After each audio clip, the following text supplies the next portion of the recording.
o'clock. I'm going to call this meeting of the Select Board on June 22nd, 2021 to order, and we are going to start with the Pledge of Allegiance. Pledge allegiance to the flag of the United States of America, to the republic for which it stands, one nation, under God, indivisible, with liberty and justice for all. Okay, so we're going to start with a couple announcements. Tonight we had executive session on the agenda, but we did not meet. It was postponed and will be rescheduled. Recreation Department is excited to announce the operation of Silver Lake Beach for the summer 2021, and a full announcement is posted at graftonrec.com.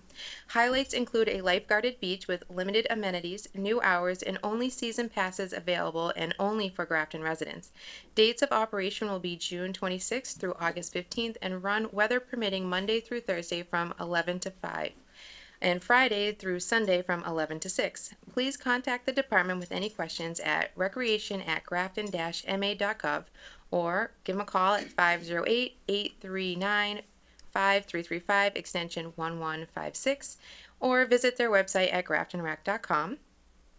And then there's Grafton Common News. The Grafton Historic District Commission will be holding a public hearing on June 23rd, which is tomorrow, to discuss both the upcoming construction on the Common and the plans to restore the bandstand to make it accessible. The hearing is at 7 p.m. and will be held in Conference Room F of the Municipal Center. And first up on the schedule tonight, we have Chief Crapo in to discuss the Traffic Safety Committee recommendations. Oh, we skipped over public comment. Is anybody here for public comment? Okay, Chief, you're up. I like that. Thank you. Welcome back, everybody. It's good to be here in person.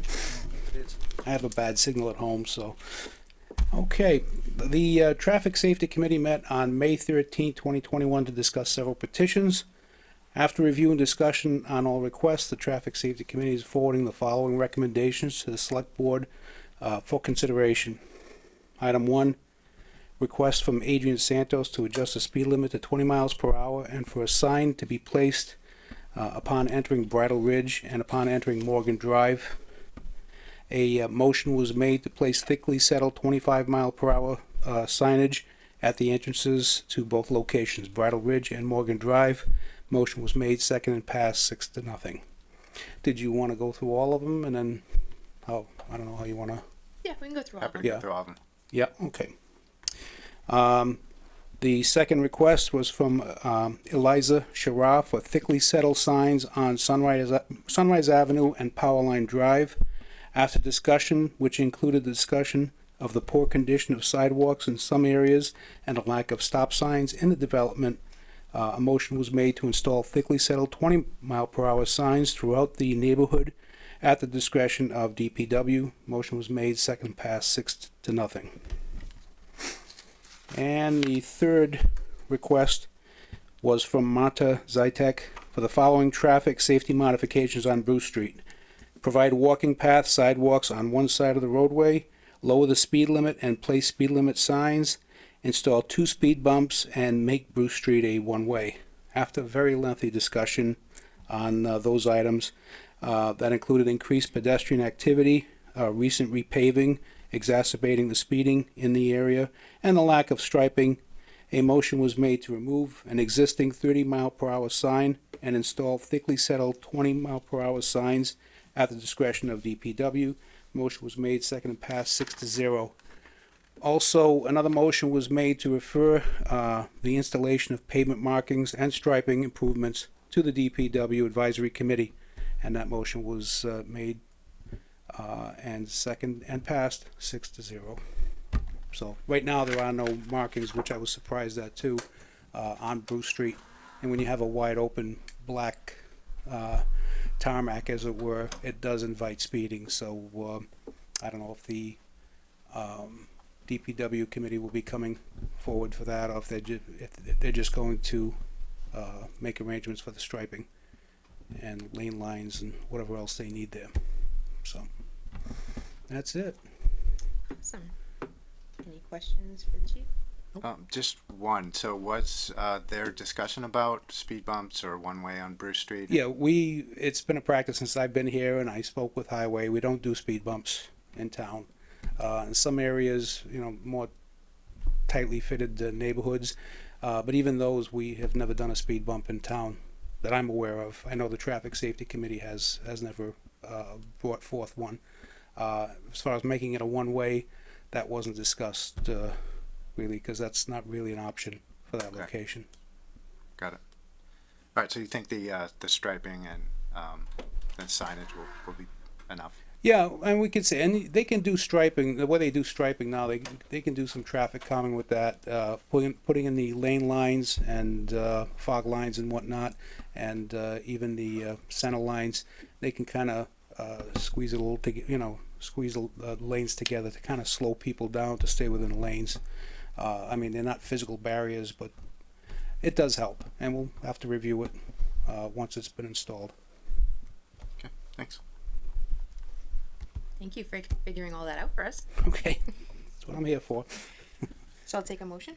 I move the board vote to accept the recommendations of the Traffic Safety Committee as presented by Chief Crapo to include the following: to place a thickly settled / 25 miles per hour sign at the entrances to Bridle Ridge and Morgan Drive, to place thickly settled / 20 miles per hour signs throughout the neighborhoods of Sunrise and Powerline Drive at the discretion of DPW, and to remove the existing 30 miles per hour sign and install a thickly settled 20 miles per hour sign on Bruce Street at the discretion of DPW, and to further request the review of pavement markings and stripings improvements made by the DPW Advisory Committee. Second.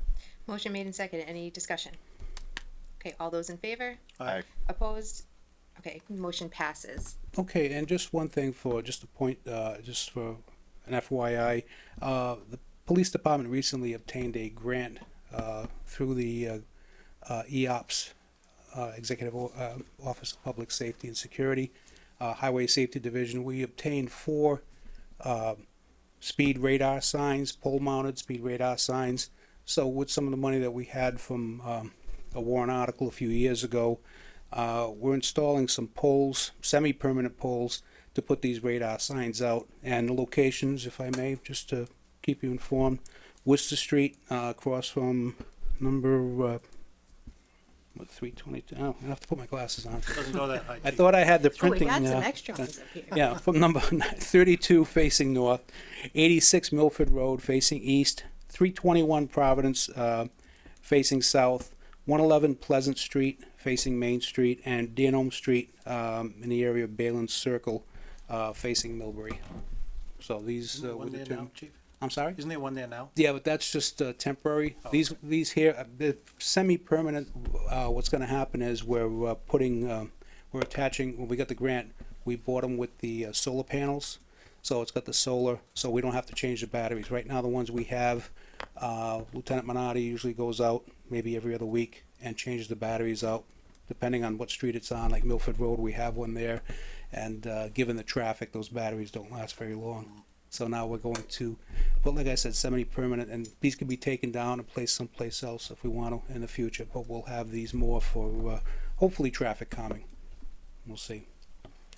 Okay, if you ever have any questions, as you want, one of these signs mounted someplace, we still have the temporary signs we could post in neighborhoods as required. So, Well, thank it. you very much for coming thanks. in. Thank you. Thanks, Chief. Good evening. Chief. We don't have any resignations, so now we're gonna move on to appointments, and we'll start with Conservation Commission.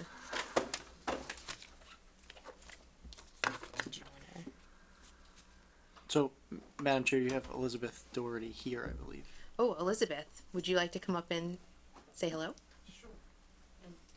I only am called Elizabeth when I'm in trouble, so. You can call me Betsy. Oh, Betsy, okay. Ray, I don't think I've seen you. You didn't have gray hair the last time I saw you. I didn't have gray hair last week. So anyways, my name's Betsy Friedman Doherty, and I've been a resident of Grafton for, will be 32 years this August. And I recently retired from my professional job as a fundraiser and executive director of alumni affairs at Rhode Island School of Design. And I'm a fundraising consultant and a realtor. And I have wanted to be involved in town politics, town affairs, since I moved here. I think I saw Brooke. The old days when we were fighting for the high school and a new elementary school, that was really the last time I was able to be involved because I was close to town.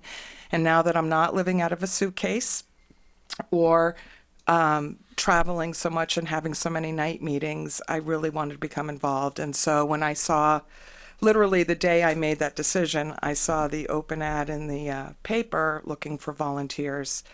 And I submitted my credentials for the Affordable Housing Trust and for Conservation Commission. And those are two areas that I'm passionate about. Conservation for me is really important. I think I mentioned that I'd worked at the veterinary school for almost 8 years.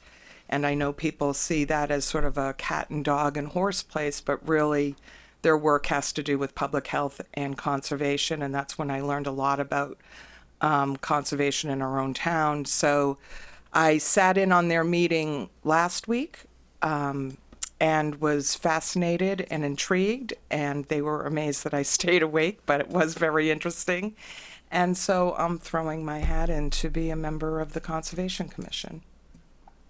Now I'm open to any questions.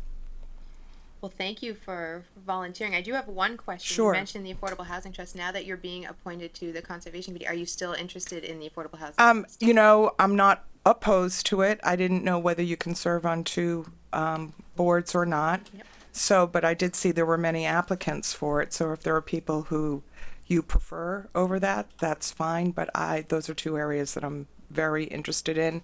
I mentioned in my letter I worked at UMass Boston as Associate Vice Chancellor for 7 years, and that's where you really see the impact of lack of housing. And I'm talking about any person you see on the street who looks normal to you. They're sleeping in their car, they're sleeping on someone's sofa. They could be 20 years old, they could be 70 years old. And I've personally helped friends and family in that situation. So it's something that I care deeply about. So I wouldn't be opposed to it. But again, I saw many names on the list. And, you know, that's up to you. Madam Chair, I move the board vote to appoint Betsy Doherty Thank you. to the Conservation Commission. Thank Second. you. Motion and second. Any discussion? All those in favor? Aye. Opposed? Thank you very much. Thank you. Congratulations. Congratulations. It's a fun committee. No, seriously, it is. Wasn't a joke. So now we're going to get to the bigger list of appointments. And tonight I want to start with the Board of Health because it's the only uncontested seat that we're going to just kind of meet and greet and get to know that applicant. And then afterwards, we're going to go through, in order, Affordable Housing, Disability, Information Technology Committee, ZBA, and CPC. At the start of each one, I'm going to have the chair for those committees, if they are here, address the board, and I'm just going to limit what they're going to speak to as to what the ideal candidate for that committee is. I don't want any advocating for or against anybody who's applying, and we'll just go from there. So we'll start with Jennifer Maynard, if she's here or on Zoom. And did Doreen join us on Zoom? Do we know?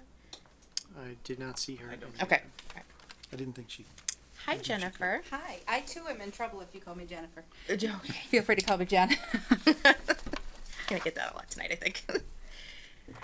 Hi. So tell us a little about yourself. Sure. So you may recognize my name. I was here maybe a little over a year ago when you had, I think it was 7 applicants for an open seat on the Board of Health. So I had expressed an interest, but you made a great appointment at that time. But at that time, you folks also said if people would be, were ongoing interest to keep their eyes and ears open. So I did see some potential openings coming up. So I wanted to just make sure it was known I was still interested. For those who haven't met me, I've been a registered nurse since 2006. UMass Boston alumni ×2. I have a master's in public administration. I was a public servant for about 5.5 years with the Commonwealth's Medicaid program. Much of my nursing focus has been in community-based programs, which is what I do now as well. So I've been in Grafton now almost 2 years. It was just a little over a year last time we talked. So still very interested in kind of coming forth as, getting involved in my community, getting back to public service in some way. And just thought I'd put my head Haddon again. Excellent. Love it. Any questions for Jen? No. No, I'm just really excited. Your, skills that you bring to the board are just phenomenal. So I'm very excited. Glad to be back. Yeah, thanks for your interest. Thank you so much. Great, thank you. All right, so we'll start with the Affordable Housing Trust. Is the chair, I don't see them here. Are they on Zoom at all? How are we gonna vote on it? So So for that one, I think we'll just do at the end, all of the uncontested ones, we can just take Oh, okay. a larger motion, but Okay, sure. let's just get through all the interviews before we take any motions. I think that would be the easiest way to go back and circle back. Got it. Okay, I do not see the chair on Zoom. perfect. So we'll start with Dan Kusher. I think I saw him come in. Hi. And oh, just a reminder, we're gonna limit all of these to 3 minutes or less. So if we cut you off, you hit the 3-minute mark. Okay. Okay. I'm Dan. I've been on the Affordable Housing Trust for about a year now. So when I started, the Affordable Housing Trust was about a year and a half behind on meeting minutes. I was appointed as clerk shortly after being appointed to the trust, and in that time I've gotten through that whole backlog and gotten up to date with this year, so 2.5 years of meeting minutes there. There aren't a lot of specific completions to point to that are really directly related to affordable housing. I've been pushing for getting our own staff to help out. The volunteer members of the trust just aren't enough hours to really do the work that we need to do. So I've been pushing for some more administrative help, as well as some more technical expertise help, and we are moving forward with those. We are some things that I want to see done with the trust in the next couple years are working more closely with some other towns and committees, or other boards and committees in town. The planning board, I think, would be interesting to have some discussions with them about ways we can improve our zoning to make market rate housing at a lower price point, not these big McMansions, but some more working class, middle class family homes, profitable for developers, and working with the Grafton Housing Authority, see if there are any opportunities there to help them acquire more units. And yeah, it's just some of the ideas that I'm going to bring with me to another term on the Affordable Housing Trust. Thank you very much. Any questions for Dan? Dan, where are we on Worcester Street? So I think the last we were doing there was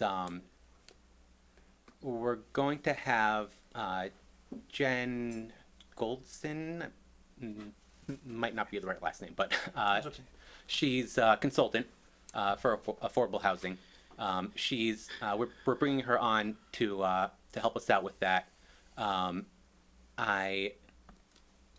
not sure what the exact next step is that we're working on right now, but we've looked at some designs. No real official proposals. We haven't put out an RFP or anything yet. That's kind of where that is right now. Okay, thank you. Dan, can you tell me what you think the role of the Affordable Housing Trust is with regards to addressing racial equity? Yeah, so I think there's kind of two sort of perspectives on that that I've noticed. There's sort of this perspective of doing things that are kind of race neutral, that sort of undo some of the race neutral things that have led to disparities that we currently have, and then there are views that we should do things that are race specific to try to alleviate those.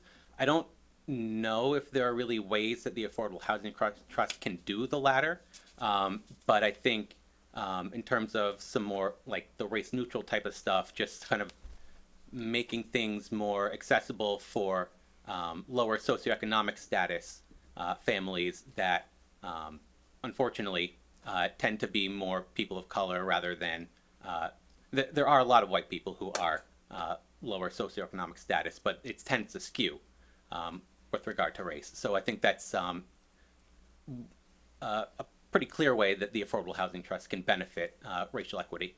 I think there are ways we can use just kind of gathering information to monitor how well we're doing. With the rental assistance program, there's a question that's optional, of course, for the applicants that asks about their race and ethnicity. And that's just kind of used for data collection to just kind of monitor how well we're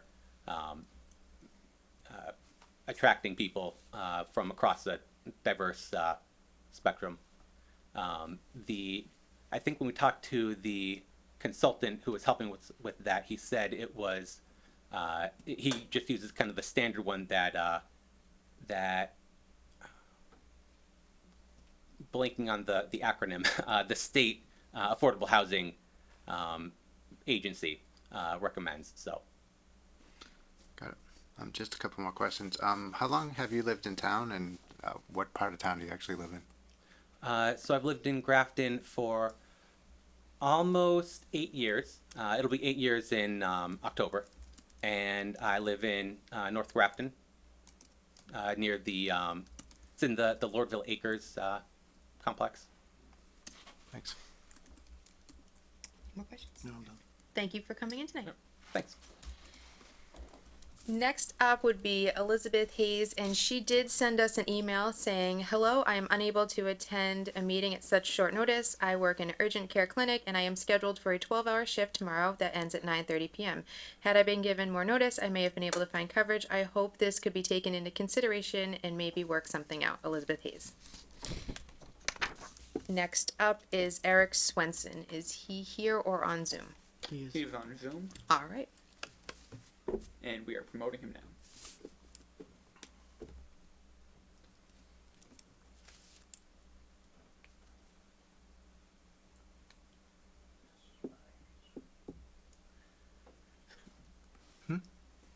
So he's in. I believe he just needs to turn his camera on now.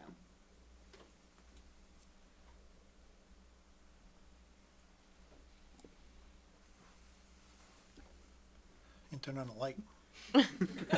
And the microphone.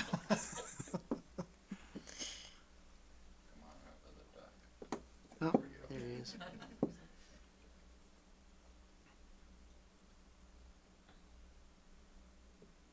Can We we can't- make him bigger on our screen down here?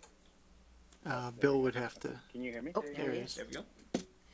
Yep, Hello, we can hear you. Eric. Hello, sorry, it's bedtime. My wife isn't home. All right. Why don't you tell us a little bit about yourself and why you're applying to be on the Affordable Housing Trust? Sure. I've been on the trust. Actually, can't even remember when I was appointed. I think it's been a little bit less than a year. So I was appointed last summer.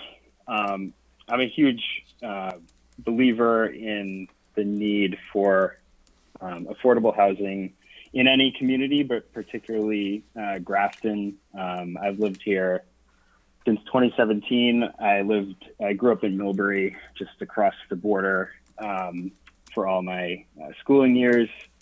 And even in the 4 years that I've been in Grafton, I've seen just how much housing prices have increased. My house alone, I don't even know if I would be able to afford it this year compared to what I paid for it back in 2017. So I've definitely seen what's going on with the real estate market. It's a supply and demand problem. And as I understand it, the charge of the Affordable Housing Trust is to help, promote and get affordable housing units built in town. And that will increase, the supply of available housing, which ostensibly should,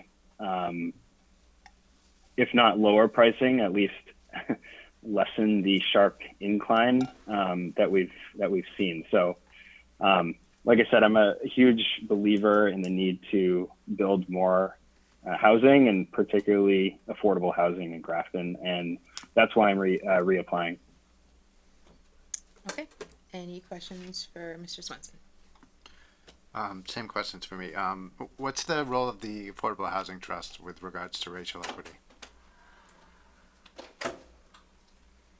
Yeah, I think embedded in the mission of the trust is to increase equity in the community, right? And increasing equity to those that don't have it. Unfortunately, in our country, in our state, in our town, typically involves increasing equity for racial minorities. So, just the fact of the trust doing its work should help increase equity. That said, something that I see just in the project that we're involved in right now at 25 Worcester Street is there's a deed restriction on that land. It's a 55 plus development. Does that do the best at addressing equity and particularly racial equity? I don't think so. And I think the trust probably needs to get a win under its belt at 25 Worcester Street. And for that project to begin and for the community to see that it's nice housing, kind of all the objections you typically hear are not actually true. And I think we could take that momentum to do more affordable housing that does not have deed restrictions that lessen equity. Additionally, I know there are a multitude of groups in Worcester County and throughout the Commonwealth that their nonprofit missions are to address inequity in, schooling, real estate, et cetera. So, I think the trust should invite some of those groups in to learn how, we can support racial equity in the town. Thanks. And just one last question. So, for some of the boards and committees we're discussing tonight, I think it's important to have representation from around town. So you indicated that you moved here in 2017. What part of town do you live in? I'm on Depot Street in South Grafton, right past the old mill. Oh, thanks. Any other questions? No. All right. Well, thank you for coming in. Thanks for the consideration. Up next, we have Elizabeth Gilgan. Betsy. Betsy. So sorry. I'm also Betsy. Really? It never happens. Can you just look at the list I and just tell said me who else Betsy. I need? Yeah. I just said Betsy. Very nice. So you know what? I actually, when I filled this out, I applied for a couple of committees. You did. And I think that I would be better on capital improvements or economic development or historic district committee more than affordable housing, just because I think maybe I have more to contribute in those areas. So I don't know if you want me to go now or. Well, if you want to withdraw your consideration from the Affordable Housing Trust, Yeah. you can do that. Yeah. You are going to be appointed on the Grafton Historic District because that is an uncontested seat. So congratulations. We just haven't gotten there Thank you. yet. Oh, okay. So exciting. And you don't get 3 minutes. So. Yeah. Oh, okay. So that's it. Thanks so much. Yeah, okay. Thank you. All right. Next, we have Robert Polsinelli. So, and I'll tell you, I have a very similar story to Betsy. I also applied for the Disability Committee, and it seems like that is actually going to happen. Okay. So, and I know there are, you think you said 7 applicants for this one? There's quite a few, yep. So, yeah, so I'm happy to withdraw my application for this one. All right, sounds good. Okay. So we'll talk to you in a minute under disability. Super, thank you. Thanks. And Betsy Doherty. Do you want me back up? If you would like to come up and talk about affordable housing, that would be great. Or you can pass. Or You know withdraw. what? I'd like to pass. Oh. All right. So is that withdrawing? As long as I didn't talk you into it. Is she withdrawing them? Yeah. Okay. You strong-armed me. Oh, And is Alex Zakaria here or on Zoom? I do not see him on Zoom. Okay. So we will. There is one phone number though that we do not know who that is. So if that's Alex, if you could press *9 on your phone, that will raise your hand and we'll promote you.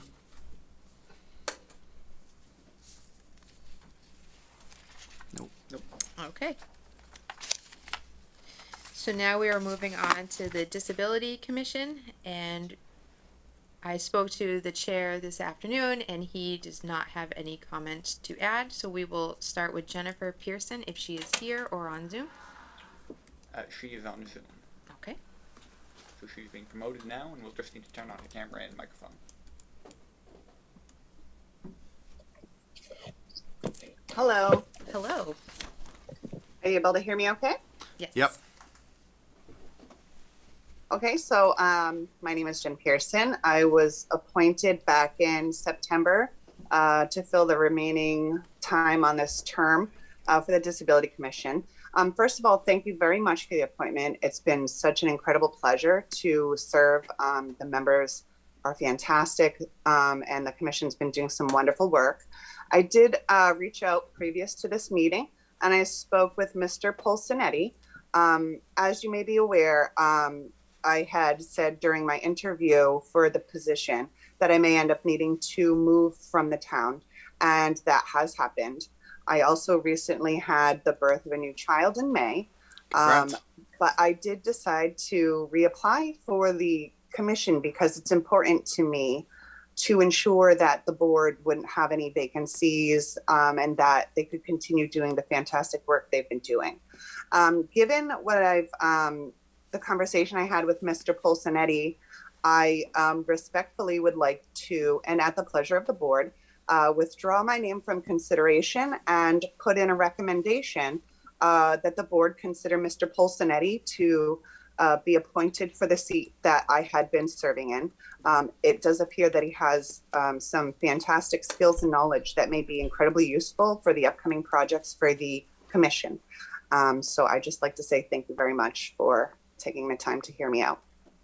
Thank you so much you. for all of your time served, and congratulations on the new baby. Is it a boy or a girl? It's a girl. Her name's Josephine, and thank you so much. Oh, very nice. All right. So up next would be Christy Proctor, if she's here or on Zoom. There she is. Is it Christy? Christy, correct. So good evening. Nice to see all of you in person. And I'm currently serving on the Disability Commission, and I've been a resident of Grafton for 22 years now. And I really enjoy serving on the commission. We've been able to, since it's been reformed and re-engaged in the town, we've been able to take some steps forward to making things more accessible and to be raising awareness on all the issues that relate to equity and inclusion for adults. We do a great job as a school system. We now really need to move this into the business and programmatic access in different areas. And we've really worked hard. We have a great relationship now with Jen Anderson and some of the other entities, and I really look forward to continuing that work. So, any questions? How many years have you been on disability? Well, this is the first time, so 3 years. Yeah, vice chair and currently now the recording secretary. Very nice. Thank you very much. Okay, thank you. Okay, Robert Polsonelli. Welcome back. Thank you very much. And first and foremost, too, thank you very much to Ms. Pearson for, I think, the recommendation that was very kind and very generous of her. So I've been a Graftonite now for, is that the proper term, by the way? Graftonite? only if you're a townie. Graftonian, yeah. For, I think, 16 years now. Had been at Bruce Hollow. I'm now on Pleasant Street, so a little more centrally located. I'm here now because I actually recently finished a master's in public policy. It was a great experience. Ate a ton of my time though. I was putting in 20, 25 hours a week after work. I now have free time. So this is something I've been interested in doing, and just quite literally haven't had the time. My professional career, I've spent the last 26 years working with children and adults with autism, most particularly the last 13 at the state level, for the assistant commissioner, under the assistant commissioner of policy and planning at DDS. So I definitely have a pretty extensive background, but with a very very specific population under the disability umbrella. So I think I have something to offer, but definitely look very much to partner with the other members of the committee. Yeah, so that's all. Very nice. Any questions? Nope. Well, thank you so much for coming Thank you in. very much. Okay, next we're going to do Information Technology Committee. I see the chair is here if you'd like to tell us a little bit about what he would like to see in an ideal candidate. The ideal candidate. You're looking at, no. I would not hold myself up as the ideal example. But the IT committee is basically an advisory committee to the town regarding the town's IT infrastructure, which sort of runs the gamut from the networks and network operations to application servers, cloud applications, IT policy. We have in times past and expect to continue to advise the town on IT policy. So what we would be looking for in IT committee members are people with with a pretty good I really can't just say IT background because IT covers such a broad amount of territory. The IT committee is not involved in applications development. We're not involved in day-to-day network operations like plugging in Ethernet cables or anything like that. It's more in the direction of a policy orientation, but as I said, it's an advisory committee to the town administrator and the staff. So we evaluate potential platform acquisitions, suggest and recommend and evaluate strategies for operations, backup, disaster recovery, that type of thing. So in a committee member, a background in understanding of IT operations and IT platforms, in particular as applied in a municipal environment, is perhaps the most valuable. We don't get much involved in the school side of IT. They have expertise, and a lot of the details of how schools use IT are different from how the municipal side uses it. So the school takes care of their own quite well. We do look for opportunities to collaborate between the school and the municipal side where possible. But that's basically, the kind of thing that we do and the kind of background that we would be looking for in a committee member. Thank you so much. First up, we have Robert Carroll. Is he here or on Zoom? He is on Zoom and being promoted now. Wonderful.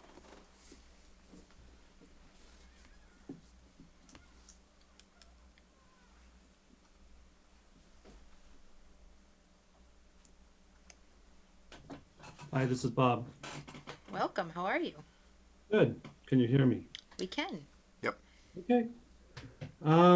So I'm Bob Carroll. I've served on the IT committee, I don't know, 7 or 8 years now.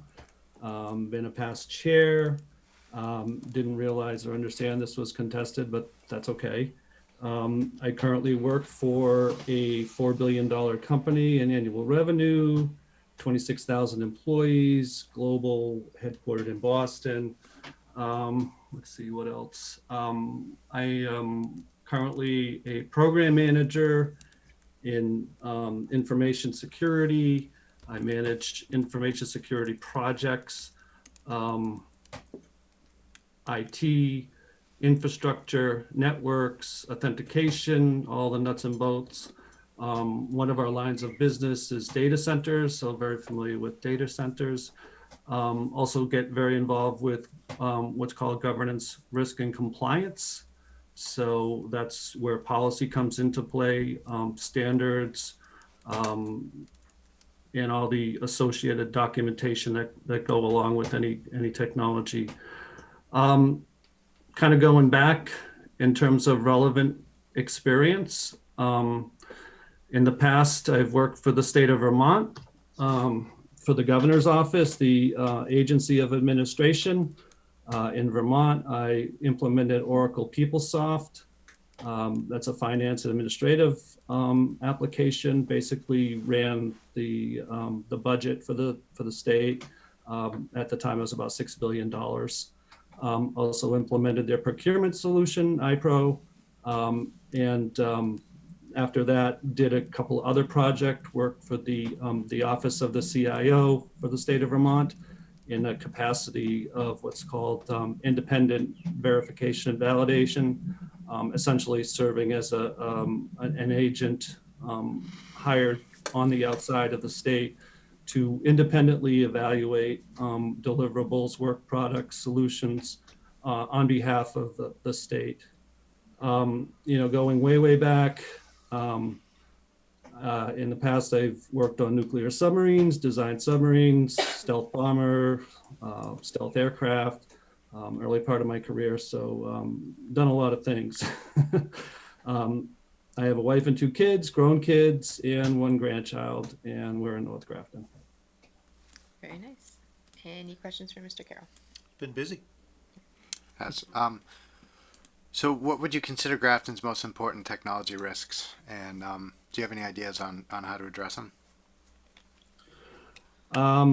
So without doing any sort of a data collection or analysis, I mean, this is purely subjective. What I foresee is first is the technology, but updating expectations and policies. So you have all of the governance and all of the risk items and standards to go along with how the systems are supposed to be used, and then documenting a information security plan to methodically go about mitigating any risks that you may have. So first you have to, kind of do some diagnosis before treating, right? Thanks. I got a question for Dave. Dave, how often does the IT committee meet? I'll step up to the mic so the audience can hear the answer. Over the last few years, the IT committee has been meeting very sporadically, but we have just recently decided that we are going to reestablish a monthly meeting schedule. That's basically what our schedule had been in the past, and it will be again once a month. Currently, we're planning the first Wednesday of the month as our regular meeting time. Thank you. Dave. Thanks. All right. Well, thank you so much for coming in. And up Thank next, you. we have Patricia Myers. Is she here or on Zoom?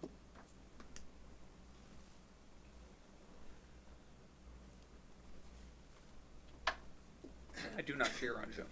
Okay. Up next, we have Joseph Quirk. Is he here or on Zoom? He is on Zoom. Wonderful. Madam Chair, when we bring people on, we might just want to remind them that they have 3 minutes. Okay. Are people going over? No, everybody's been short, which is Fantastic. it is fantastic, but All right. Don't let us down, Joseph. Hello, everyone. How's it going? Good. How are you? Good. I'm fantastic. Thank you for having me this evening. My partner and I moved to Grafton. We're up on Barbara Jean Street back in December, and this community has been incredibly welcoming to us. So I wanted to throw my hat in here to see if maybe I could assist in any way on the IT committee. Growing up, my dad was a systems admin, server storage, software engineer for, back then it was EMC, now it's Dell. So I've been really hands-on with Windows since '98. Yeah, as far as now, I really like to live on the cutting edge of technology, from foldable displays to all sorts of different things. But I did not understand that this seat was contested, and I did not want to upseat a long-standing member. So I will withdraw. Oh. Thank you very much for having me. Well, thank you for applying. Yes. Okay. Is Pan Du here or on Zoom?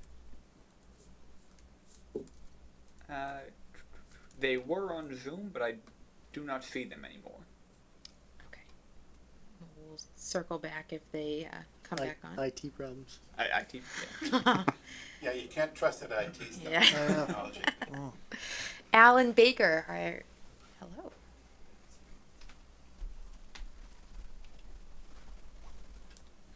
Hi, my name is Alan Baker. I've lived here for 14 years, raised my family here.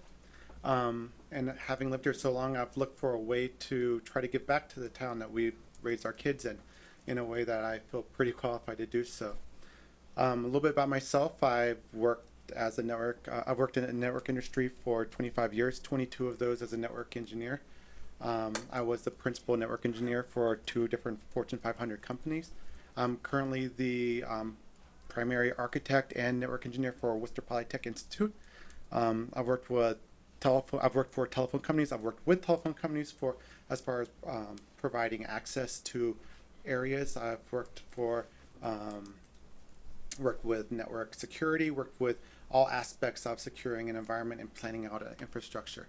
I have multiple certifications from network vendors such as Cisco, Juniper, and Arista, as well as security vendors such as Palo Alto and Checkpoint. And I pretty much since the mid-90s pretty much lived and breathed IT. So if you can use my help, I'm more than happy to serve in that role. Wonderful. Do you mind asking that same question again? I was absolutely going to do that. Awesome. What do you consider Grafton's most important technology risks, and what would you suggest to address them?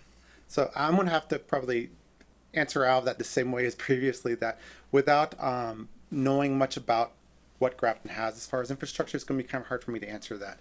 I would love to be able to take a look at what there is here or what we're looking at, but I don't really know that I'm in a great place right now to really know what there is to make recommendations for. Okay.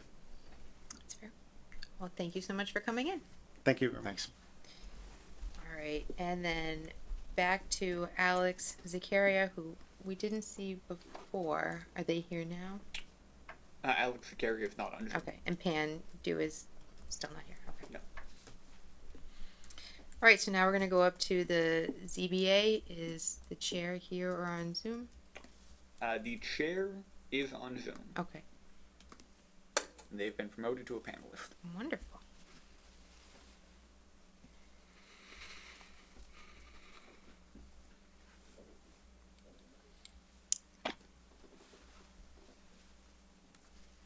Folks, can you hear me? Oh, yes, we can. Yep. So, Mr. McCusker, if you could please tell us what the ideal candidate for ZBA would be, and I'm not sure if you were on the meeting earlier, but we are not going to be promoting or discouraging any of the candidates tonight, just what your ideal candidate for the committee would be. Yeah, I was disappointed to hear that part, but we can talk about that offline. So the ideal candidate, first of all, you need to understand that the ZBA is, unlike almost all these other boards, is actually a quasi-judicial board. The ZBA's role is to, in most cases, to sit and hear evidence, and I'll put air quotes around that evidence, sit in judgment and make a decision. So with that in mind, it's important, very important that applicants have a good working knowledge of 40A and 40B. Mass General Laws 48 and 40B. But, you know, not many people come to us with that skill set. In fact, most lawyers who appear before us representing clients don't have a good working knowledge of those laws. So we train, right? People learn it as we go.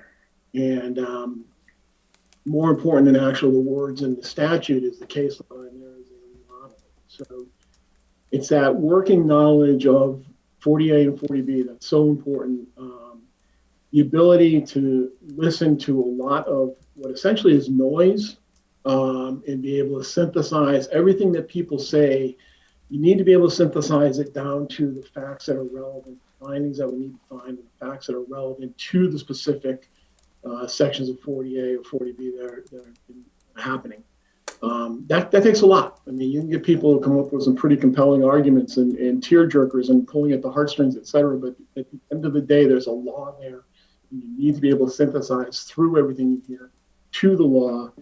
You need that understanding of the law, and you need to be able to make decisions based on it. So that's the ideal candidate. One other thing that I feel the need to say is, unlike most of the other boards that are here today, and even most of the other boards in town, the ZBA has the idea of alternates.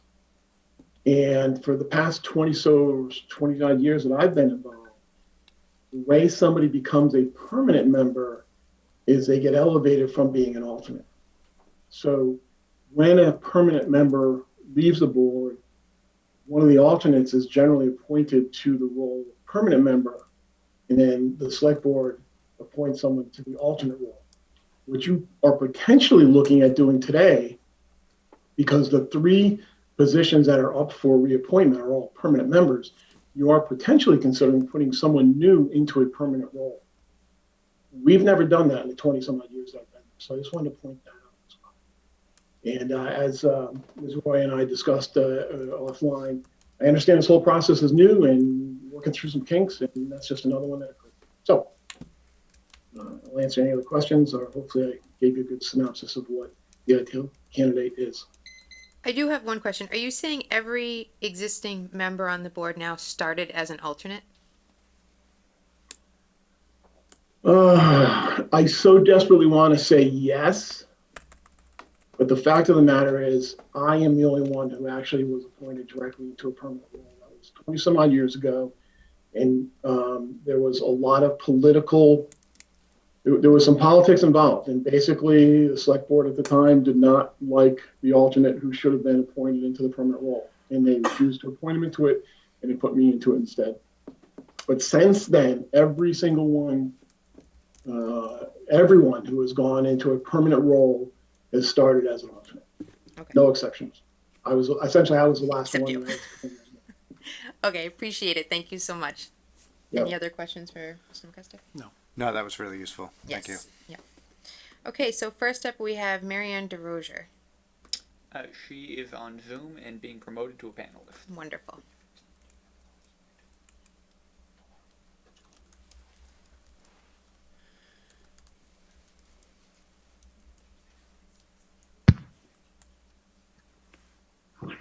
Hello, everyone. I'm Marianne DeRozier. Can you hear me? Yes. Yep. Oh, yeah. Hello. My name's Marianne DeRozier. I'm currently serving as vice chair, and to echo what Chair McCusker said, I did start as an alternate about 3 years ago, so if given the honor of reappointment, if that's how the process goes, I would it would be my 3rd year here and in my role, and I would definitely like to continue to do so. I've been a 17-year resident of Grafton. I love this town. I raised my son here.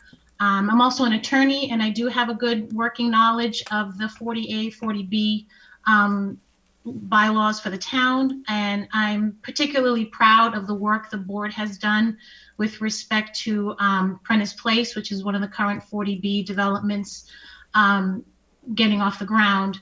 And I would like to continue to do so. I think, like I said, we've done great work balancing the needs of the town, the neighbor, and as well as the developer. And I think we're coming up with a really wonderful plan to meet all those needs. Very nice. Any questions for Mr. Rozier? No. All right. Thank you so much for coming in. Thank you. Thanks. Up next, we have Brian Waller. They are on Zoom and being promoted now. Thank you.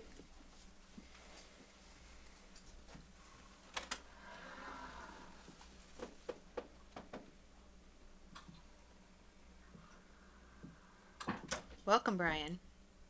Good evening. Can you hear me? Yes. Great.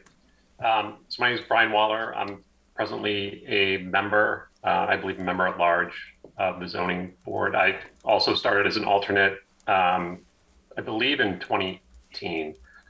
I left a position where I was commuting in and out of Boston every day around that time, and wanted to get more involved in the community and had the time to do that. So since then, you know, I've learned an immense amount the zoning process, and you know, I continue to learn about that. I'm an attorney. I practice family law in Worcester, So no direct experience with 40A and 40B, but I really come at this from a homeowner's perspective. Lived in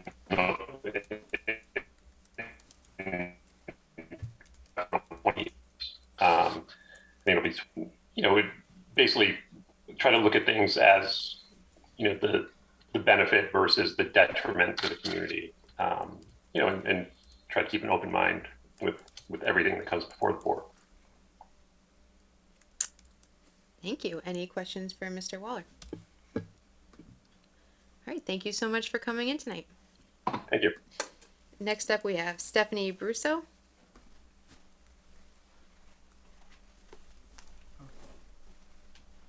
Hi. Oh, so sorry. I totally skipped over Mr. Yeoman. Is Bill Yeoman here? He is on Zoom. He's on Zoom. So sorry, Stephanie. That was my fault. It's a different color, so I was all excited. It's a different color.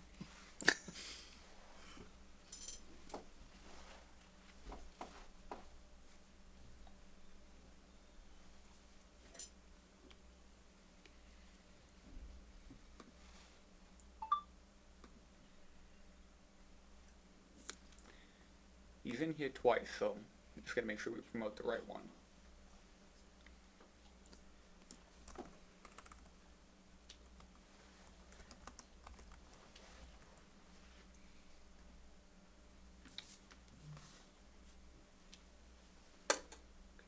He should be in now, he just needs to turn on his camera.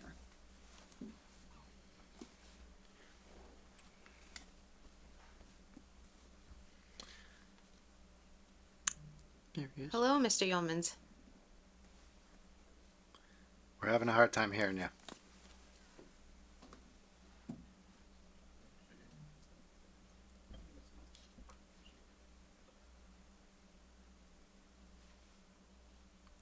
Can you hear me now? Yes. Yes. Okay, good.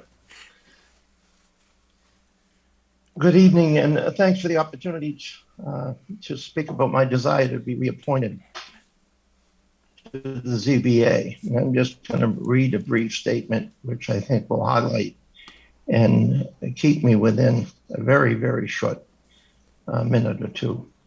I was first appointed to the ZBA by the Board of Selectmen as an alternate member as well. I served as an alternate member. I was appointed, by the way, in 2013. I served as an alternate member for a very short time until an opening occurred on the 5-member board, after which I was appointed by the board to the ZBA as a voting member at large. I have since been reappointed twice to 3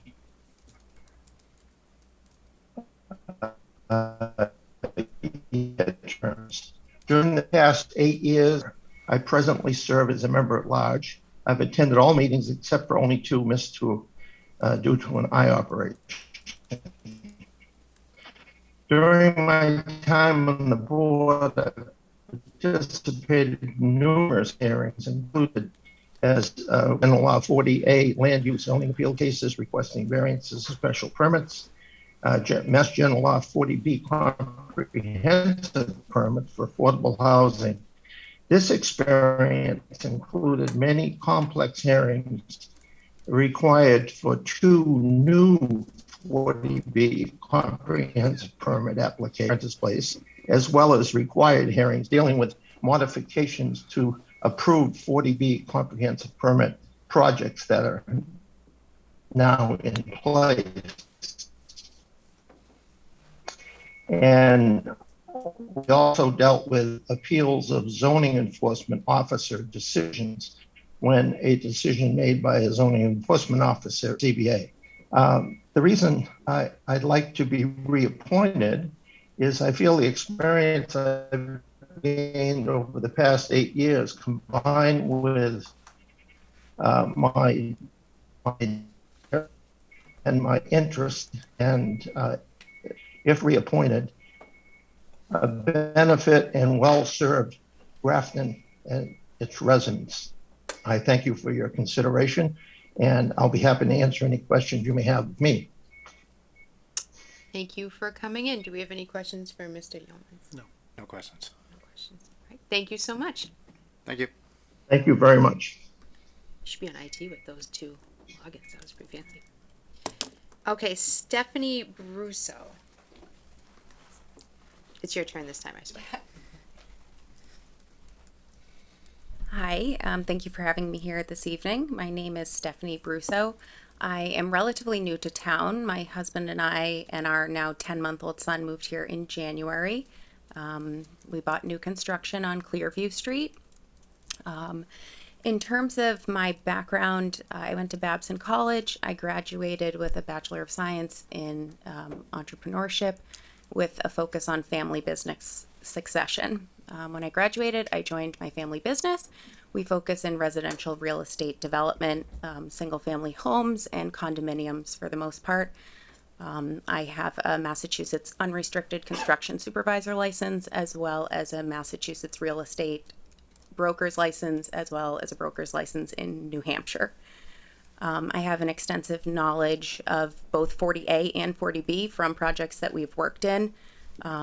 Some of the projects we've been involved in the area, the villas at Pleasant Valley in Sutton, which are high-end condos on the Pleasant Valley Country Club golf course. We were involved in the condo project portion of the Lakeway Commons redevelopment in Shrewsbury, which is the former SPAG site. And currently we're doing 96 condominiums as part of the Tuscan Village Master Plan in Salem, New Hampshire, which is the former site of Rockingham Racetrack. So I work mostly in project management, doing day-to-day operations, scheduling, budgeting, going through the permitting process, things like that. I do have prior experience on a zoning board. When I lived in Sutton, I served on the zoning board there. I also served as a member of the Finance and Warrant Advisory Committee in Sutton, been on several other boards and committees in the area. I was the immediate past chair of the Whiten Community Center Board in Whitensville, immediate past vice chair of the Milford Regional Medical Center Foundation Board. I'm a member of the Ladies Golf Committee at Worcester Country Club. I'm an avid golfer, skier, enjoy traveling, and that's pretty much it. So thank you for having me. Awesome. Any questions for Ms. Brusso? So you've been on the other side of this. Yes, I've been on both sides, so I think numerous times. So yes. So you know Mr. McCusker talked about how the zoning board of appeals is more of a legal entity, where just because I've got a hardship, you got to meet those 3 items. Correct. So how has that worked for you on the other side? In terms of being on the applicant side, Yeah. I would say it's different on the applicant side. Definitely. Fortunately, we haven't had a lot of negative dealings with any zoning boards. We've gotten some special permits. And then really our only other dealings are like bond reductions and things like that. There hasn't been anything contentious.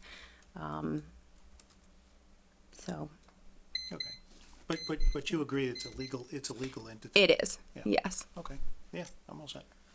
So I just had one question. Sure. It sounds like you have pretty extensive experience with other boards and committees. Yes. But it also sounds like you're pretty busy. I just want to confirm the time commitment and, your ability to serve, as needed. Yeah, a lot of the things I listed are former things I was involved in. So like the Whiten Community Center Board is past, the Milford Regional past. The only thing I guess currently involved in now is Ladies Golf Committee. It's once a month on Saturdays, so it's not overly time consuming. So I was looking at the zoning board agendas and meetings. It looks like it's once a month or once every couple weeks, and then as needed if there's additional meetings, and I feel that I could commit to that, definitely. Thanks.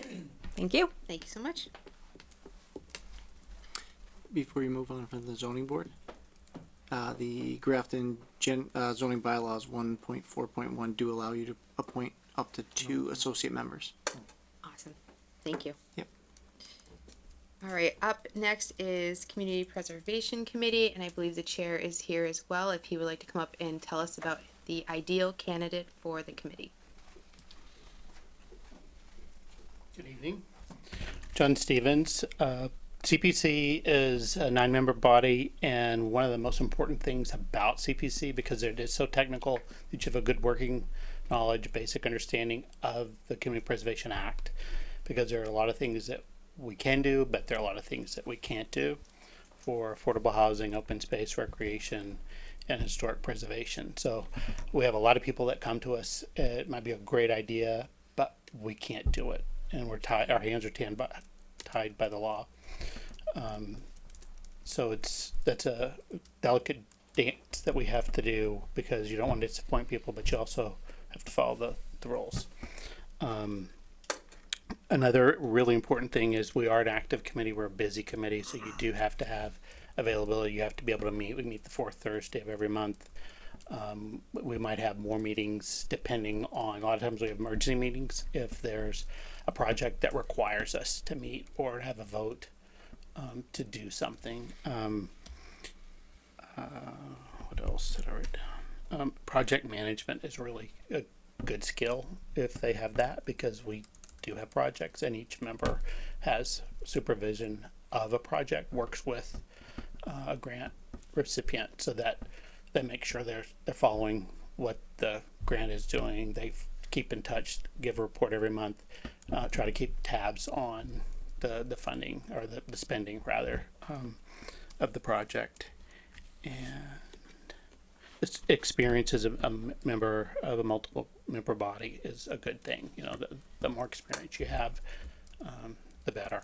That being able to work with a large committee, but you can work independently, because you do and will have your own work that you'll have to do to follow up and either talk or meet with whatever the site. If you need to go to the site, if you just do emails, it really it's up to the project. But to have the ability to do that is also a good qualification for a member.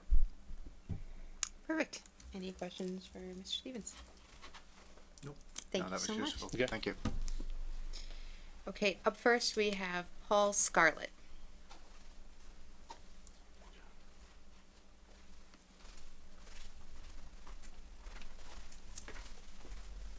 Good evening, Paul Scarlett, 47 Carroll Road in North Grafton. To give you a little bit of my background, I am a Fortune 100 director working in a management capacity for a life insurance company. I've been in that line of work for approximately 35 years. Over my career, I've had experience in quality review. In addition to that, extensive experience in policies and practices, as well as project management. I've been in town for 28 years. I've been active in multiple community projects, entities. I was very active with Apple Tree and still am, sitting on the board for, I believe it's 15 years now. Was president for 10 years of that board. Is it that old? Wow. Yeah. Seems Apple like Tree's just over yesterday. 30 now. So, yeah. I've also been involved with CPC for approximately, I'm going to say 13 years. I've been on the Historic District Commission about the same amount of time. I've served on the Historical Commission for approximately 5 or 6 years. And I served on the Grafton Townhouse Oversight Committee for 10 years. Over all of those different roles, I've had a lot of experience with dealing with the Massachusetts Historical Commission, working with the Architectural Access Board, and really had a close tie with the construction pieces of it. I originally served as the OPM for the town when we first kicked off the oversight project before Andy Deschaines came along. And then when Andy did come along, I still had an active role working with the construction side of the project.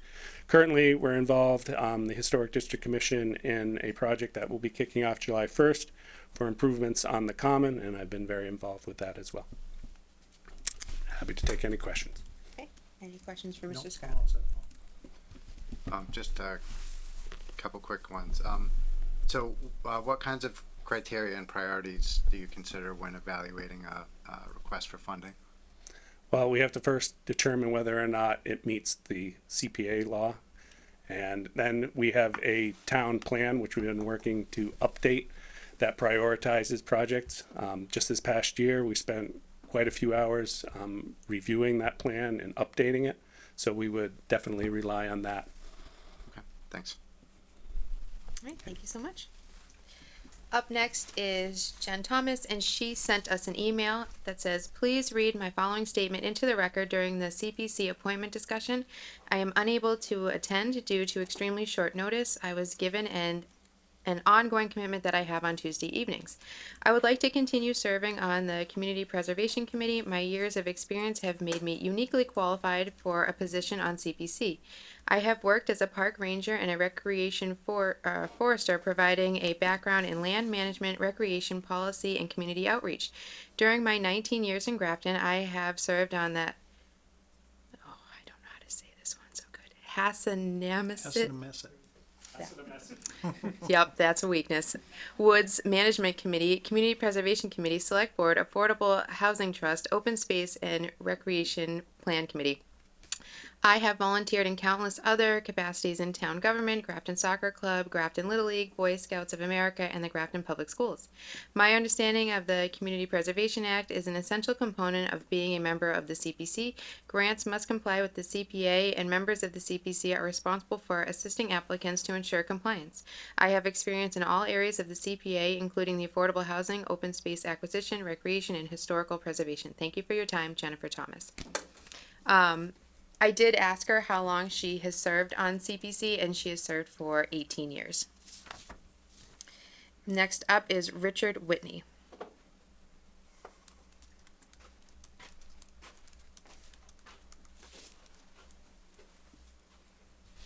Richard Whitney. I live in North Grafton on 13 Greeny Drive, and I want to thank you for having me here tonight, because this is the second time I've tried to get onto this committee. The last time, Ms. Thomas was the chairman of the select board, and I guess I got my name in late, and I was not allowed to get any conversation in or anything else. So I just want to make that clear, and I was against Mr. Pageant, and I was glad that he got on instead of me, because he's doing a good job. But what I am is what you get. I know that we have rules and regulations. There's 10% of the amount of money that goes out. I work with a good committee now that we oversee $200 million gifts that we give out in charities. I'm not a real good speaker up here, and I'll tell you that much. But I oversee, as the chairman of this family trust, that we donate money out and you apply. It's basically the same way as the CPC works, but it's not on the government level. I was a conservation commissioner here with Dave Robbins. I was the vice chair back in the 80s. Always given stuff to the town. As Norman left here, the chief, I donated to him down there, the police department, and giving signs and buying this and buying that. I'm not afraid to get my hands dirty, not afraid to get them wet or anything else. I do right now. I am retired. Financially, I'm secured. I go out every day and I do things for the residents of this town for free. And I pick up their scrap metal, their old TV, old refrigerators and whatever, and help out the elderly and stuff like that in town. So to me, I have a lot of time. As I heard the chairman say that somebody needs to be on board, needs time, there. I'm just a phone call away. I shut my phone off just because I didn't want to do any toe jobs tonight. Other than that, I don't know what else I can say, except this is my second time around. If I don't get in, that's fine. I'll try next time. If I do, hey, I'll do my, excuse it, damnedest to make you proud of me and proud of the group. I mean, if there's any questions, I'm more than happy to answer them. So I just want to ask the same question of all the people that are interested in serving. What kinds of criteria and priorities would you consider when evaluating a request for funding? Well, you got to start at A and go to Z. I mean, you can't skip anything. I mean, it's just like when you're doing building a house. You know, the application comes in. You got to look at everything that is going to be attached to it, and go on with it. See if it meets the criteria. See if it's, you know, the values there that you're supposed to be giving out, and how much money we have, you know, in the kitty and everything else. If you can't, and it doesn't meet the criteria, you got to say, I'm sorry, this does not meet the criteria. You know, it's the same way we do with the family trust that I oversee, because I'm the last one of our family. And we donated Whitney Park. I don't know if any of you know where that is. I know where that is. You do? Yeah, I know And right somebody where it took is. down the In sign, the middle of which I nowhere, want to that's get for back sure. up. It's across the street from Station 2. And my great uncle donated that to the town. But that's basically what I can tell you about, you know, the criteria of what I look for when I'm doing stuff. Is I go from A to Z, and if it doesn't fall into the pattern, you have to find out why, and you have to ask your fellow board members or whoever's with you helping you out doing this project or whatever. What are we missing? Why are we missing this? Why didn't they fill out this? You know, and it's our responsibility as a board or as a committee to come back with the right answers, because when we come to the town meeting, okay, and say we want to give $300,000 to the Lions Club to put a new road in down there and asphalt it, we got to have a reason why we're doing that. You know, why we're helping them out. We can't just have the Lions Club come in and say, hey, we want a road. You know, can we do that? I don't hold things back. I'm a black and white person. I tell you right up front how I stand, and, you know, I go along to a point, and, you know, I gather all my information, and here it is. So, I mean, if that's anything that you people want, I'm here. Thanks. Thank you so Okay? much. Thanks, Rich. You're welcome. And we have Eric Swenson again. He's been promoted. Excellent. Welcome back, Eric. We cannot hear you. Said good lighting to start, but I guess the audio wasn't. Now, are we all firing on all cylinders here? Yes. So please tell us a little bit All right. about your application to CPC. Sure, and thank you again for inviting me to be interviewed. So as I wrote in my application online, you know, there's really two reasons why I want to be on the CPC. Number one is I do live in South Grafton. As I mentioned previously, I'm on Depot Street. And while there is a lot of, you know, historical character towards the center of town, towards the north of town, and those areas certainly deserve CPC dollars, I would like to be an advocate for South Grafton on the CPC. I took a quick glance at the projects that have been completed over the years, and just from my research, it seems like there hasn't been a project in South Grafton for about 5 years, and that was a river walk study that was funded. So I'd really like to advocate for South Grafton. I know that we cannot bring projects to be funded, but that doesn't mean that we can't be out in the community amongst you know, my neighbors in South Grafton, let them know that CPC is out there and that there's money that could be put into the area. And secondly, as I have reapplied for Affordable Housing Trust, I would like to also be an advocate for affordable housing on the CPC, as that is one of the 4 categories that the money can be spent on. I have experience working with CPC as well, both in an oversight capacity, having served on the Finance Committee for several years, as well as my time on the Affordable Housing Trust when we were able to secure money for rental assistance during COVID. And I want to bring that perspective to the CPC itself. As the chair mentioned, he's looking for people that have experience on multi-member bodies. And as I mentioned, I've been on Finance Committee, I'm on the Economic Development Commission, and have been on the Affordable Housing Trust for the last year.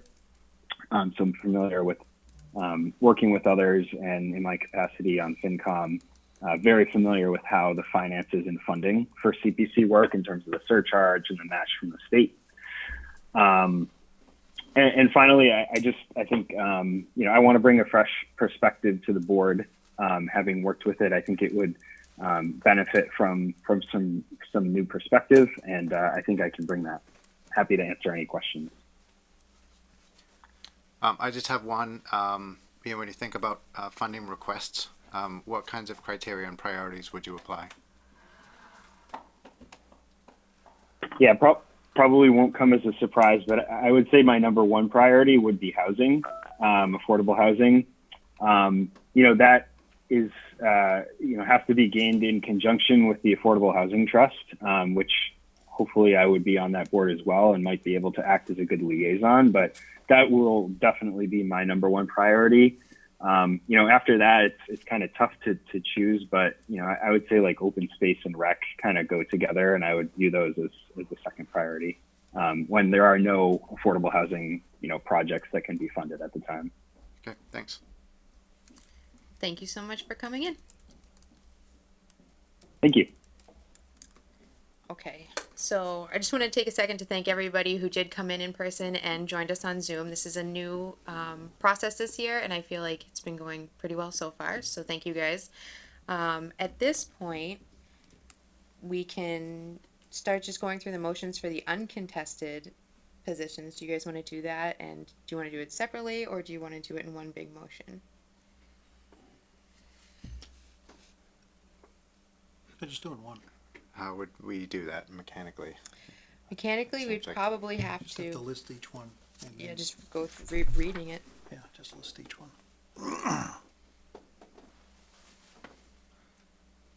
I guess we should probably talk about the Historic District and the Grafton Cultural Council.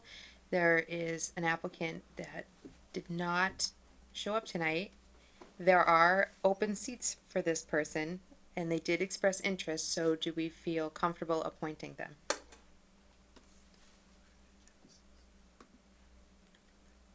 For what committee? Cultural Council? Yeah, so Okay, yeah. so on the Historic District and the Grafton Cultural Council, that new applicant applied for those seats. They're open. They might have had a conflict. So we'll that just couldn't start with the come Board of Cemetery Commissioners? Is that what it is? That's what we're gonna start with? tonight. Yes. Yep. Okay, I move to appoint John Poshis to the Board of Cemetery Commissions. Second. Motion is second. Any discussion? All those in favor? Aye. Aye. Opposed? Okay. I move to appoint Karen Godzowski, whoop, jeez, sorry, screen just blew up. Karen Gozdowski, Austin Magnet, and Jennifer Maynard to the Board of Health. Second. Motion is second. Any discussion? All those in favor? Aye. Opposed? Great. I move to appoint Robert Berger, Robert Toma, Jim Gallagher, Robert Hassinger, John Kelly, Lisa Kelly, and Corson Wyman to the Cable TV Oversight Committee. Second. Motion is second. Any discussion? All those in favor? Aye. Aye. Opposed? Carried. I move to appoint Donald Booth, Roger Courier, Marianne DeVries, Cynthia I, John Manzi, and Stephanie Rose Fleming as constable. Second. Motion is second. Any discussion? All those in favor? Aye. Opposed? Carried. I move to appoint John Stevens, Grafton Historic Commission. Second. Motion is second. Any discussion? All those in favor? Aye. Opposed? So we have an opening in the Historic Commission. Yes. Yep. Okay, I move to appoint John Stevens, William Nicholson, Paul Scarlett, Betsy Gilgun, and Pan Dew to the Grafton Historic District. Second. Motion and a second. Any discussion? All those in favor? Aye. Opposed? Carried. I move to appoint Julie Grace, Meta Mitchell, and Pan Dew to the Grafton Cultural Council. Second. Motion and second. Any discussion? All those in favor? Aye. Opposed? Carried. I move to appoint William Nelson to the Lake Quinsigamon Commission. Second. Motion and second. Any discussion? All those in favor? Aye. Aye. Opposed? Carried. I move to appoint Bill Drago to the trustees of the Soldiers Memorial. Second. Motion and second. Any discussion? All those in favor? Aye. Motion carried. All right. So we got through those. And there are some open seats on, the Agricultural Commission and, like you said, the Historic Commission. And now we're going to go through the contested seats. So we'll start with affordable housing. So there are 3 open seats, and we heard from 3 individuals tonight. We did not hear from Alex Zakaria, so unsure where they stand on that. But how does everybody feel? I'm ready to make a motion. Oh, okay, great. Go. Knock yourself I out. move to appoint Daniel Kusher, Elizabeth Hayes, and Eric Swenson to the Affordable Housing Trust. Second. Motion any second. Any discussion? All those in favor? Aye. Aye. Opposed? Okay, carried. And now we're gonna go down to disability, and there's 2 open seats, and we had 2 interested candidates. I move to appoint Christy Proctor and Robert Paulsonelli to the Disability Commission. Second. Motion is second. Any discussion? All those in favor? Aye. Aye. Opposed? Okay, that carried. IT committee. Oh, hang on. So we have 2 open seats on the IT committee, and we heard from 2 members tonight. I move to appoint Robert Carroll and Alan Baker to the Information Technology Committee. Second. Motion is second. Any discussion? All those in favor? Aye. Opposed? Motion carried. And now we have ZBA. I move to appoint Marianne DeRozier, Brian Waller, William Yeomans. Hang on. I want to make 2 motions here. Yeah, 2 motions. So, okay, I'm sorry. Marianne DeRozier, Brian Waller, William Yeomans to the Zoning Board of Appeals. Second. Motion made and seconded. Any discussion? All those in favor? Aye. Opposed? Motion carried. I move to appoint Stephanie Brusso as an alternate member of the Zoning Board of Appeals. Second. Motion made and seconded. Any discussion? All those in favor? Aye. Opposed? Carried. All right, and we're into CPC. I move to appoint Paul Scarlett and Richard Whitney to the Community Preservation Committee. Second. Motion made and seconded. Any discussion? All those in favor? Aye. Aye. Opposed? Motion carried. All right. So, here we have it. So I think we're all done with that swimmingly. And now we're going to go on to your appointments. Yes, I would like to note that if people are done, they do not have to stay to the end of the meeting. But it's so much fun, so you might as well. I'm just letting you know, because if I could go, I would go. Just put it out there. Will, you'll take over, right? No. No. Okay. There might be future select board members sitting out there that want. Well, they're welcome to stay. I'm just saying. All right, so I have a number of appointments, starting with they're effective July 1, starting with Board of Assessors, 3-year term. I appoint Marcia Platt. Board of Sewer Commissioners, 3-year term. Susan Duval. What's that? You just said Marcia Platt? Yeah. Okay.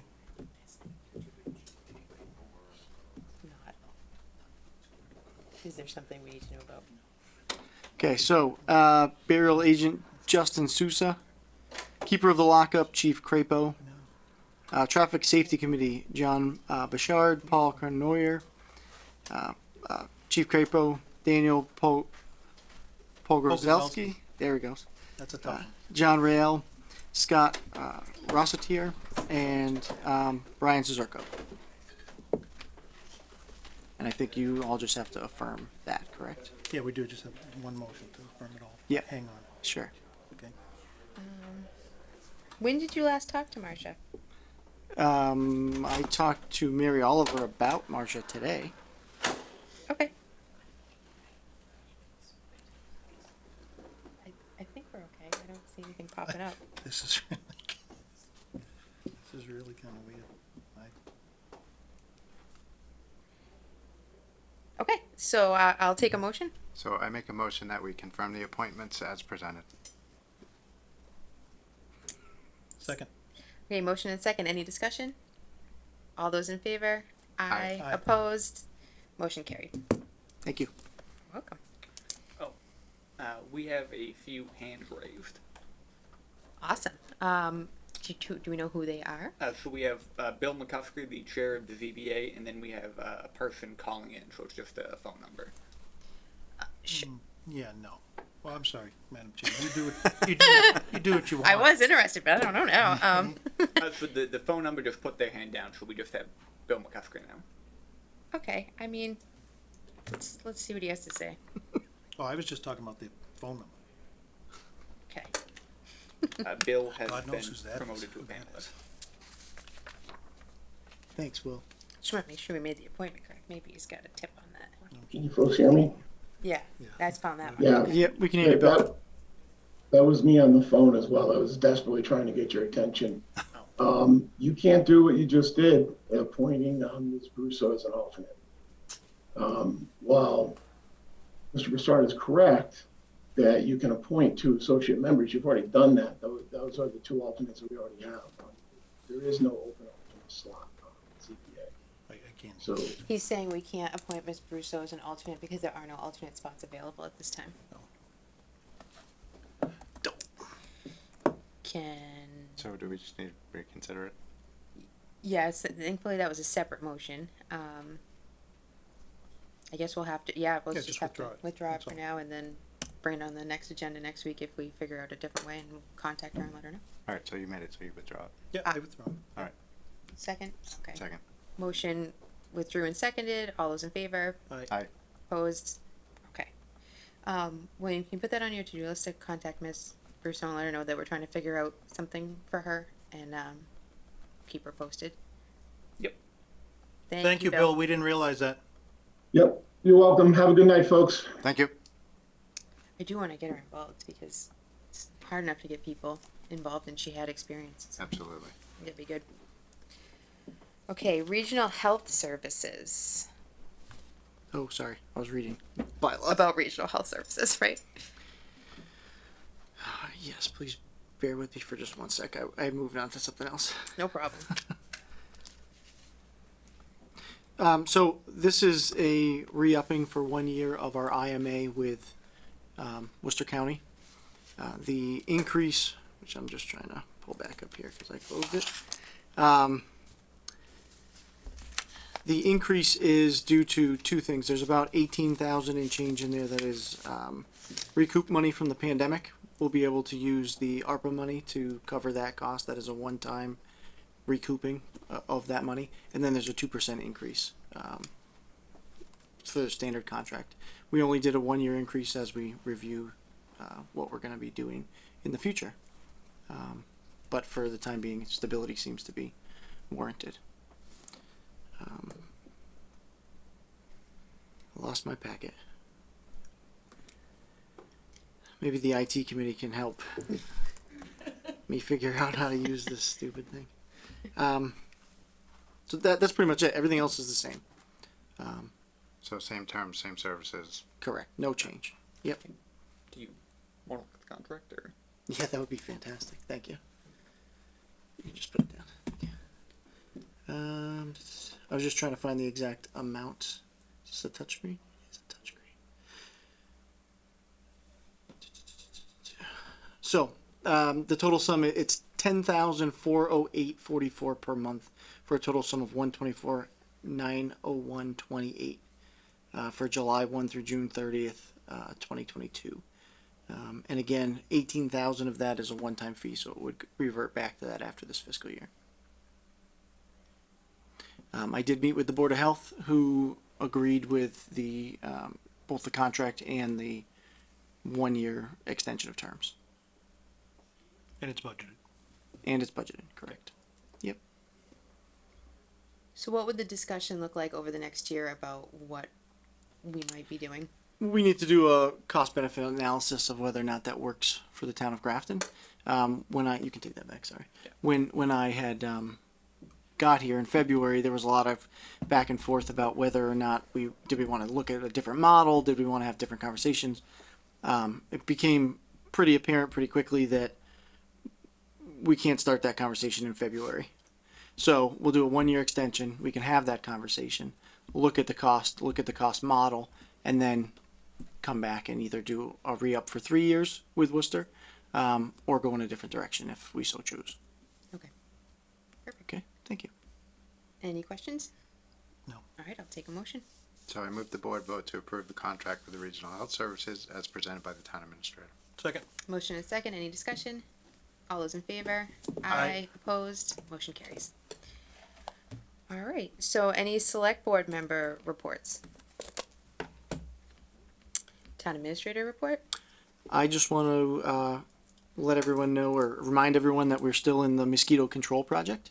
And so you may from time to time see a helicopter low over different bodies of water, or other workers that do things with storm drains and such. So that is a service that the town of Grafton receives.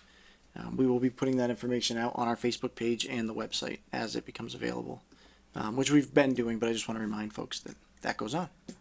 So they'll also pick up tires, if you've got tires, instead of leaving them The out. mosquito people will? Yep. Okay, It was a huge selling point, actually. great. Yeah, so instead of leaving them in your backyard, filling up with water, getting mosquitoes in them, they'll actually come They'll pick up tires, which is just an interesting bit. Fantastic. And you can People actually. got to be putting them out in their driveways. Yeah. If Yep. they have that many, but It's a good benefit. It is. They'll also come to your address. Okay, great. So Maybe we'll try to maybe highlight that on our Facebook posts. But it's I see it on All Things Grafton every time the helicopter comes, which is fantastic. It's either that or fireworks. fireworks, So, that's a big one. I'm learning. I hear that every I'm time. learning. I'm getting up to speed. hot topic. A loud Yep. bang / fireworks. It's the trash bags ripping, if you're wondering. Yeah, It's not a there you go. that was you. I don't need any more trash bag You can't calls. pull them apart. Yeah. Oh. Jeez, I think they glue them together. All right. That's how we reduce trash. You can't open the bag. You Yeah, I can't put know. anything in it. Exactly. Right, I think that's it, so I can take a motion to adjourn unless there's anything else. Make a motion, we adjourn. Second. All right, motion made and seconded. All those in favor? Aye. Aye. All right. Good night, everybody. Thank you.